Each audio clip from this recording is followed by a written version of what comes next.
आज आपण एका अशा गूढ व्यक्तिमत्वाबद्दल बोलणार आहोत ज्यांनी खरं तर कोणतंही पुस्तक नाही लिहिलं किंवा अशी औपचारिक प्रवचनं वगैरे दिली नाहीत, तरी जगभरात लाखो लोकांना त्यांनी प्रभावित केलं. नीम करोली बाबा. हो, नीम करोली बाबा किंवा महाराजजी. तर आपल्याकडे जी माहिती आहे त्यातून जरा त्यांच्या आयुष्याचा आणि ह्या विलक्षण प्रभावाचा मागोवा घेऊया. म्हणजे कसं काय घडलं असेल हे सगळं. नक्कीच. नीम करोली बाबा, त्यांचं मूळ नाव लक्ष्मीनारायण शर्मा. जन्म साधारणपणे 1900 सालचा, उत्तर प्रदेशातल्या अकबरपूर गावातला. अच्छा. आणि मग 11 सप्टेंबर 1973ला त्यांनी वृंदावनमध्ये देह ठेवला.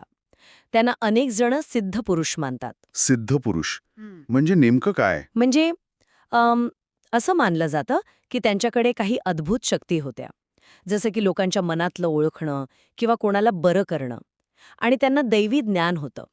पण मला वाटतं या सगळ्यापेक्षा जास्त महत्त्वाचं म्हणजे त्यांचं अत्यंत साधं आणि प्रेमळ वागणं. ते लोकांना जास्त भावलं. सिद्ध पुरुष असूनही अगदी साधे, हेच त्यांच्या आकर्षणाचं केंद्र होतं म्हणायचं. आणि हो, त्यांना नीम करोली हे नाव कसं मिळालं त्याची पण एक रंजक गोष्ट आहे ना. आहे अगदी. उत्तराखंडमध्ये नीम करोली किंवा नीब करोरी नावाचं एक गाव आहे. तिथे ते काही काळ तपश्चर्येसाठी राहिले होते म्हणे. अच्छा. आणि गंमत म्हणजे अशी एक कथा सांगतात की ते एकदा रेल्वेतून विना तिकीट प्रवास करत होते आणि त्यांना पकडलं. मग त्यांना याच निर्जन ठिकाणी उतरून दिलं गेलं. अरे बापरे. पण म्हणतात की त्यांच्या प्रभावाने तिथे मग पाणी आलं, नंतर स्टेशनही झालं. गावकरी इतके भारावले की त्यांनी तिथे मंदिर बांधलं, आश्रम बांधला. कमाल आहे. हो, ते स्वतः तिथे फार काळ राहिले नाही नंतर, पण नीम करोली बाबा हे नाव मात्र कायमचं त्यांच्याशी जोडलं गेलं. त्यांच्याशी जोडलेली ठिकाणं पण खूप आहेत असं ऐकलंय आज. पण सगळ्यात जास्त प्रसिद्धी कोणत्या जागेला मिळाली? अर्थातच नैनिताल जवळचं कैंचीधाम आश्रम, तो जास्त प्रसिद्ध आहे. 1962 साली तो स्थापन झाला आणि खूप महत्वाचा मानला जातो. केंचीधाम? हो, तिथे दरवर्षी 15 जूनला मोठा भंडारा असतो, म्हणजे अन्नदान वगैरे. पण त्या जागेचं अजून एक वैशिष्ट्य आहे बरं का, अगदी वेगळ्या क्षेत्रातले लोकही तिथे आकर्षित झाले. म्हणजे? कोण? तुम्हीच मगाशी उल्लेख केला होता तसा, स्टीव्ह जॉब्स आणि नंतर मार्क झुकरबर्ग सुद्धा. असं म्हणतात की ते प्रेरणा घेण्यासाठी या आश्रमाला भेट देऊन गेले होते. हे खरंच आश्चर्यकारक आहे. म्हणजे तंत्रज्ञान क्षेत्रातले दोन मोठे दिग्गज एका भारतीय संताच्या आश्रमात प्रेरणा घ्यायला. असं काय असेल त्या जागेत किंवा बाबांच्या शिकवणीत जे इतक्या वेगवेगळ्या लोकांना खेचून आणतं? हा खूप महत्वाचा प्रश्न आहे आणि त्याचं उत्तर कदाचित त्यांच्या शिकवणीच्या साधेपणात आहे. त्यांनी असं काही मोठं किचकट तत्वज्ञान नाही मांडलं. अच्छा. त्यांची मुख्य शिकवण होती भक्तियोग, म्हणजे देवावर पूर्ण श्रद्धा ठेवणं. विशेषतः त्यांचे इष्टदेव हनुमान होते, त्यांच्यावर. हा, हनुमान. ओके. आणि दुसरी महत्वाची गोष्ट म्हणजे सेवा, निस्वार्थपणे दुसऱ्यांची मदत करणं. त्यांचं एक प्रसिद्ध वाक्य आहे, सर्वांवर प्रेम करा, सर्वांची सेवा करा, देवाला स्मरा आणि सत्य बोला.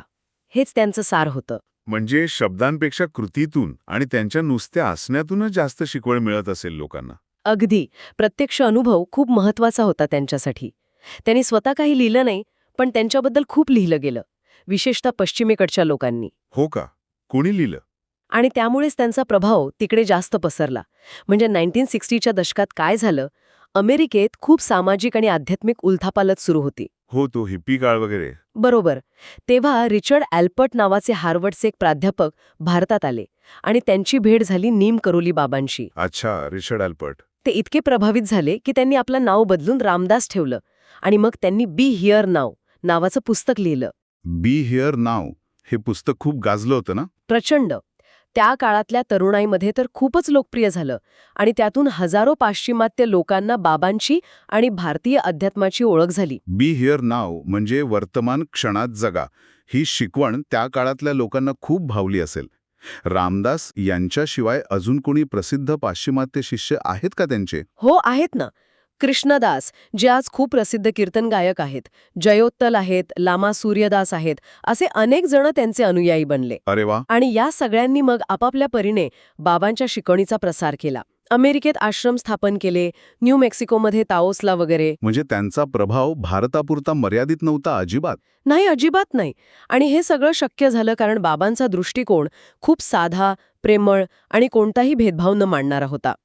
वृंदावनमध्ये जिथे त्यांचं समाधीस्थळ आहे, म्हणजे जिथे त्यांनी देह ठेवला, तिथेही अनेक पाश्चिमात्य भक्त अजूनही दर्शनासाठी येतात. म्हणजे बघा, एकीकडे इतकी साधी शिकवण, प्रेम करा, सेवा करा, आणि दुसरीकडे जगभरात इतका खोलवर परिणाम, अगदी स्टीव्ह जॉब्सपासून ते सामान्य माणसांपर्यंत.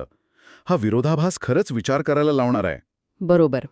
त्यांची जीवनकथा आपल्याला आठवण करून देते की खरा आध्यात्मिक प्रभाव हा शब्दांपेक्षा किंवा ग्रंथांपेक्षा जास्त व्यक्तीच्या प्रत्यक्ष वागण्यातून, करुणेतून आणि निस्वार्थ सेवेतून निर्माण होतो.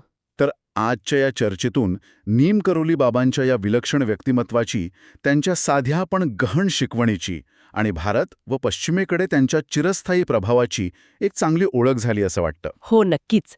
आणि जाता जाता एक विचार मनात घोळतोय. आजच्या जगात जिथे माहितीचा एवढा भडीमार आहे आपल्यावर, तिथे नीम करोली बाबांसारखी व्यक्ती जी प्रत्यक्ष संवादावर आणि अनुभवावर भर द्यायची, ती आजही इतकी महत्वाची का वाटते लोकांना? बरोबर. म्हणजे त्यांचं असं कोणतं तत्व असेल जे आजच्या पिढीला पण तितकंच आकर्षित करतं?